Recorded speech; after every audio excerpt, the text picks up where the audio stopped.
সুপ্রিয় দর্শক শ্রোতা, WHR টিভি থেকে স্বাগত জানাচ্ছি। আমরা আপনাদেরকে পরিবেশন করছি চিকিৎসা বনাম ভুল চিকিৎসা বিষয়ক কন্টেন্ট, যেখানে ইতিপূর্বে দুটি পর্বে আমরা বেশ কিছু তথ্য দিয়েছি আপনাদেরকে। আমাদের মতো দেশে আমরা যে দরিদ্র অবস্থা থেকে আমরা একটু উন্নতির দিকে যাচ্ছি, সেখানে যদি একটা পরিবারের একটা ভুল ডায়াগনোসিসের ফলে ভুল চিকিৎসা হয় এবং সেই ব্যক্তির জীবন যায় তাতে, তাহলে ওই পরিবারটা কিন্তু একেবারে পথে বসে যায়। আমার ব্যক্তিগত জীবনের কথা বলি। আমার পিতার মৃত্যু আমি মনে করি ভুল চিকিৎসায় হয়েছে। আমার মায়ের মৃত্যু ভুল চিকিৎসায় হয়েছে। আমার ভাইয়ের মৃত্যু, আমার বোনের মৃত্যু ভুল চিকিৎসায় হয়েছে। এমনকি আমার সন্তানের মৃত্যু হয়েছে ভুল চিকিৎসায়। এই যে 5টি মৃত্যু আমার আমার জীবনে আমি যেটা দেখেছি, এটি যদি আমার মতো মানুষের জীবনে, তাহলে আপনাদের প্রত্যেকের জীবনে যে দেখেন হিসাব করে, যে আপনাদের আত্মীয় স্বজন প্রিয়জন যারা এই পৃথিবী থেকে চলে গেছেন, তারা কিন্তু দিনের পর দিন ভুল চিকিৎসার শিকার হয়ে তারা অকালে প্রাণ হারিয়েছে। এবং আপনারা শোকাভিভূত হয়েছেন। আপনাদের পরিবারের মধ্যে যে পরিবর্তন আসছে, জীবনধারার মধ্যে পরিবর্তন আসছে, এবং এই চিকিৎসা করতে যে পরিমাণ বিপুল পরিমাণ অর্থ ব্যয় হয়েছে, এর কোনো মানে ক্ষতিপূরণ সম্ভব নয়। কারণ যে মানুষটি চলে গেছে সেটা পৃথিবীতে আর ফেরত আসবে না। আর যে অর্থটি গেছে, অর্থটির কথা বাদ দিলাম, ওটা ফেরত যোগ্য বা ওটা পাওয়া যায়, কিন্তু যেটা অর্থও গেল, মানুষটাও গেল। তো এটার কারণটা কি? এই যে আমাদের প্রাইভেট মেডিকেল যে কলেজগুলো হচ্ছে, এরা আসলে কি সত্যিকারে ভালো চিকিৎসা বা দেওয়ার মতো শিক্ষা লাভ করছে বা যোগ্যতা লাভ করছে? আমরা অনেক ক্লিনিকে গিয়ে দেখি যে ডাক্তার ডিউটিতে আছেন, সেই ডাক্তার কেবল ইন্টার্নিতে আসছেন, কেবল পাশ করে আসছেন।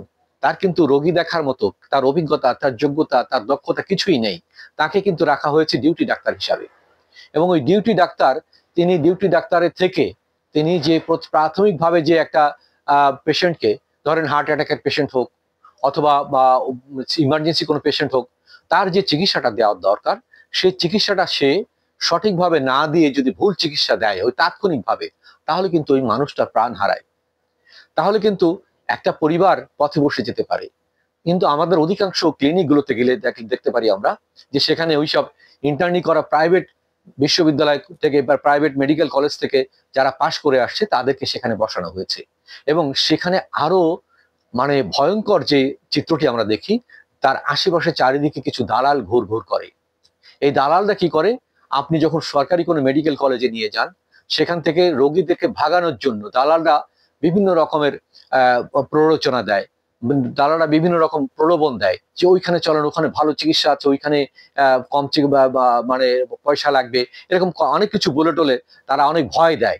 এবং তাদেরকে সহযোগিতা করে ওই সরকারি হসপিটালেরই নার্সরা অথবা মানে ওয়ার্ড বয়রা অথবা ডাক্তাররাও কেউ কেউ ওখানে জড়িত আছে, যে আমাদের এখানে মেশিনটা ভালো নেই, আপনি বাইরের থেকে ট্রিটমেন্টটা নিয়ে আসেন। অথচ সরকারের ওইখানে কিন্তু সরকার উচ্চ মূল্যে অনেক অত্যাধুনিক মেশিন কিনেছে, সেই মেশিনের অপারেটর নেই, অথবা মেশিনটাকে ইচ্ছা করে নষ্ট করে রাখা হয়েছে।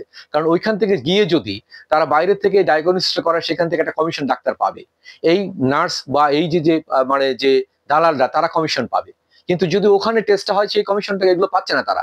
এই কারণে তারা এত অত্যাধুনিক মেশিন থাকা সত্ত্বেও বলে যে মেশিন ম্যান নেই, মেশিন নষ্ট, আউট অফ অর্ডার, বিভিন্ন রকম কজ দিয়ে তারা এই রোগীদেরকে তাড়িয়ে দেয়। এবং তার চেয়ে কি হয়, আপনার সরকারি যে ওষুধগুলো সেখানে দেওয়ার কথা, সে ওষুধগুলো কিন্তু দেয় না। আমাদের কাছে অহরহ অনেক রিপোর্ট আছে যে সে ওষুধগুলো চোরাইভাবে বিক্রি হয়ে যায়, এবং ওই ওষুধের লেবেল খুলে ফেলে অন্য মোড়ক দিয়ে অন্য কোম্পানি সেগুলো বাজারজাত করছে।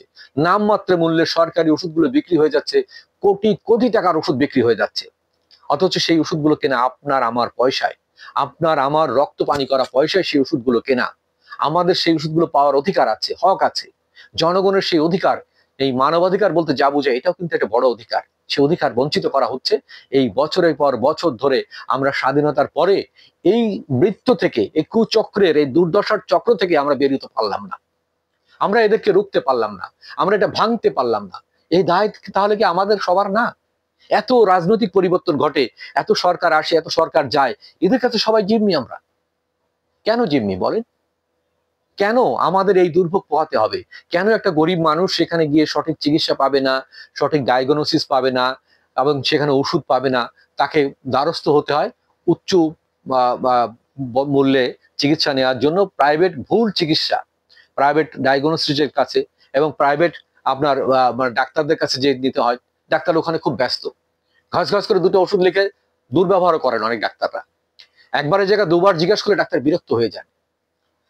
এটা তো আপনি সেবা দিচ্ছেন না, আপনি মানুষের সাথে প্রতারণা করছেন, আপনি মানুষের সাথে ভণ্ডামি করছেন, আপনি মানুষের অধিকার কেড়ে নিচ্ছেন। আপনি তার কাছ থেকে যে অধিকার সুযোগ সুবিধা পেয়ে ডাক্তারি লেখাপড়া করার সুযোগ পেলেন সরকারি মেডিকেল কলেজে, তার বিনিময়ে তার সাথে উল্টো তার সাথে দুর্ব্যবহার করছেন, আপনি তার সাথে প্রতারণা করছেন। তাহলে কি আপনি কি মনে করেন এই সম্পদ এবং এই যে আপনি যা কিছু করছেন এর কোনো প্রতিফল আপনাকে ভোগ করতে হবে না? যে সম্পদ আপনি যার জন্য তৈরি করে যান না কেন, আপনাকে কিন্তু খেয়াল রাখতে হবে আপনাকেও কিন্তু শূন্য হাতে পৃথিবী থেকে চলে যেতে হবে। আপনি কিন্তু কিছুই নিয়ে যেতে পারবেন না, নিতে পারবেন একটা জিনিস, এই যে মানুষের অভিশাপ, এই যে মানুষের সাথে যে অন্যায় করেছেন, এই পাপের বোঝা নিয়ে আপনাকে বিদায় হতে হবে। এবং এই যে সম্পদ আপনি রেখে যাবেন, এই সম্পদের কিন্তু আপনার জন্য অভিশাপ হয়ে দাঁড়াবে। কারণ সম্পদের ওয়ারিশ যারা, তারা এটার জন্য রক্তারক্তি করে পৃথিবীতে তারা নিজেরা মুখ দেখা দেখি বন্ধ হবে, নিজেরা মারা যাবে, নিজেরা ধ্বংস হবে। তাহলে কি হলো? পাপের বোঝা কাঁধে নিয়ে আপনি চলে গেলেন, আপনার জেনারেশন, আপনার ভবিষ্যৎ প্রজন্ম ধ্বংস হয়ে গেল। এই পথ কি সত্যিকারে মানবিকতার পথ? এটি মানবিকতার পথ নয়। এই পথ ছাড়ুন। যদি মনে করেন যে আপনাকে এই পৃথিবীতে চিরদিন থাকতে হবে, তাহলে আপনি করুন। আর যদি মনে করেন পৃথিবী থেকে যে কোনো মুহূর্তে বিদায় হতে হবে এবং শেষ বিচারের সম্মুখীন হতে হবে, এই পথ ছাড়ুন। শেষ বিচার কিন্তু বড় কঠিন।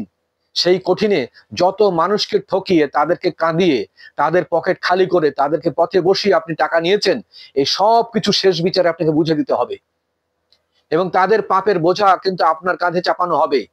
আর আপনার জীবনে যদি কোনো পুণ্যের কাজ থাকে, আপনার বংশের যদি পুণ্যের কাজ থাকে, সেগুলো তাদেরকে দিয়ে দেওয়া হবে। এটা সব ধর্ম বলেছে, সব যুক্তি বলেছে এবং আপনি কোনোভাবে অস্বীকার করতে পারবেন না মৃত্যুকে। একজন ডাক্তার অসুস্থ হয়ে যখন চিকিৎসা নিতে হসপিটালে যায়, তখনও কিন্তু ডাক্তাররা, এই ডাক্তারদের নানা রকম গড়িমসির এইসব শিকার হয় এবং এইসব তালবাহানার শিকার হয়। আমাদের কাছে অনেক ডাক্তার অভিযোগ করেছেন যে ভাই, রোগী হয়ে গিয়ে দেখেছি যে আসলে এদেশের অবস্থা কি ভয়াবহ। তাহলে সুচিকিৎসা তো দূরের কথা, চিকিৎসাই পাচ্ছি না আমরা। তাহলে হচ্ছে কি? কুচিকিৎসা হচ্ছে। আমাদের দেশ জুড়ে হচ্ছে কুচিকিৎসার খামার।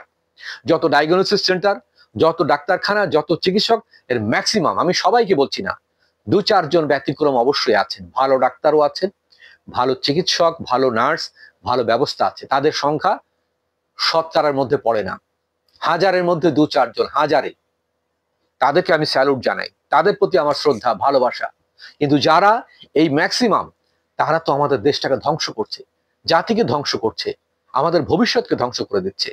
এটা আমাদের কাম্য নয়। আপনাদের আমাদের কন্টেন্ট গুলো দেখুন, পরবর্তী কন্টেন্টে আরো অনেক মূল্যবান তথ্য আপনাদেরকে দেব, আমাদের সাথেই থাকুন।